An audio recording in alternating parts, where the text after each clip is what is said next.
Little remains of the Civil War era railroad network traveled by the funeral train between Columbus, Ohio and Chicago, Illinois.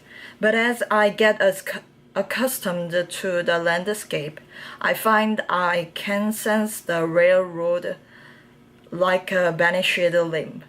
A downtown street that's wider than it needs to be, a vacant lot besides a grain elevator, a long straight groove through the middle of the farmer's soybean field. I'll pull over, find the telltale scatter of old gravel and broken glass, and tell myself, Lincoln passed here too. Sometimes at these places I find signs warning of buried fiber optic lines. Data companies often use the old railroad rights of way to run their cables, just as in the late 1850s telegraph companies ran their wires here. The multiplication that Garrison prophesied continues apace. Even in these remote helmets, people would have known of John Wilkes Booth's crime just hours after the assassin's bullet found its mark. 2 weeks later, when the train came, they knew to expect these rendezvous with the dead president. The train traveled by night between the big cities, but not in darkness, for at almost every rural crossing bonfires blazed at 3 o'clock, 4 o'clock in the morning. As many as 10,000 people gathered at some village depots. An unimaginable thing in a time and place where life was still lived mostly from sunup to sundown. Bands played dirges at the farmers and their families waited in the chill in Greenfield, Indiana.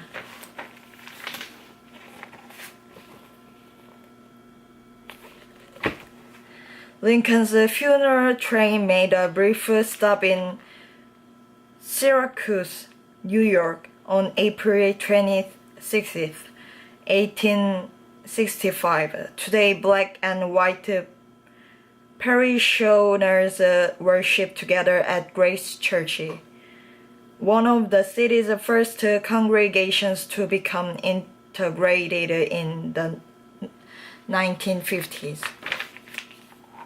As I would not be a slave, so I would not be a master. This expresses my idea of a democracy. Abraham Lincoln, written fragment, ca. August 1st, 1858. A toy in Tilda Pack's yard in Strogan, Indiana, belonged to her son, now a grown man. When the funeral train passed through in the pre-dawn hours of April 30, 2 coffins were inside, Lincoln's and the exhumed remains of his young son Willie, who died of typhoid in 1862. Mourners collected the relics as if of a saint. Within hours of Lincoln's death, a bit of his blood-stained shirt would fetch a $5 gold piece. Word came by telegraph that the train Indiana. Word came by telegraph that the train was just a few miles up the line. A young veteran to pass those last minutes. Read Lincoln's second inaugural aloud to the throng. As the black locomotive approached, the town minister led a prayer.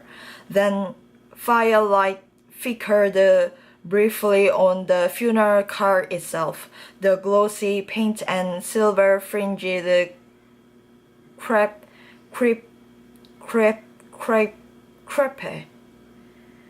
The small windows revealing nothing of the awful cargo within.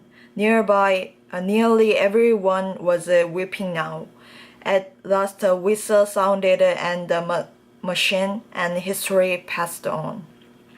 Peace looks like this. On a warm Sunday afternoon on an artificial lake in suburban Chicago, people are paddling a boat. It's only when they are back on shore that I notice one of them is limping. He's young and athletic, but he leans on a cane like an old man. The young veteran is Brad Schwartz, who will spend the rest of his life with the consequences of what happened to him one morning in Iraq. In the fall of 2008, that's when the Humvee he was riding in struck in an improvised bomb. He survived, albeit gravely wounded in body and psyche.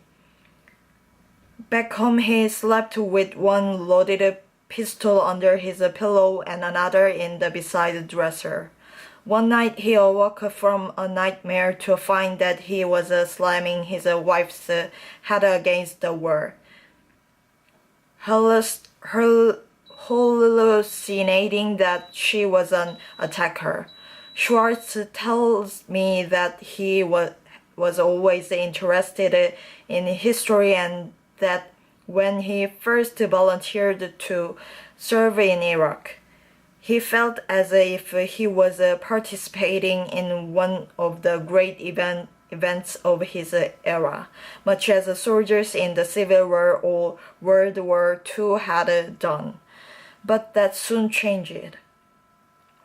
While I was there, I didn't feel like I was participating in history. I was just doing my job, he tells me, and I didn't think we are changing anything for the better. I lost so many friends and spilled my own blood and tears and sweat there, and sometimes I feel like it was for nothing. The Civil War felt equally pointless and awful to many Americans in the spring of 1865. The conflict had been self-evidently unnecessary, a matter not of foreign invasion but of domestic politics gone badly awry.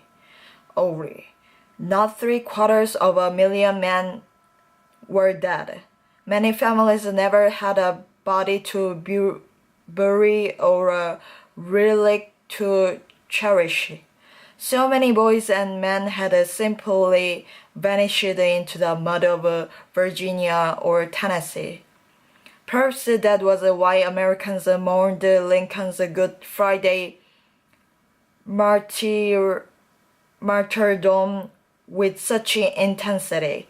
People were still getting notice of their loved ones dying, says historian Martha Hordes, author of Mourning Lincoln, a new book on the president's death and its aftermath. Lincoln's funeral was like a stand-in for the brother or son or father whose body would never come home. Perhaps that's also why people cared so much about not just seeing Lincoln's coffin pass but feeling past to view his corpse, and why the casket was not closed even when, after 2 weeks, the embalming techniques of the day began to fail and the dead man's face turned dark and sunken.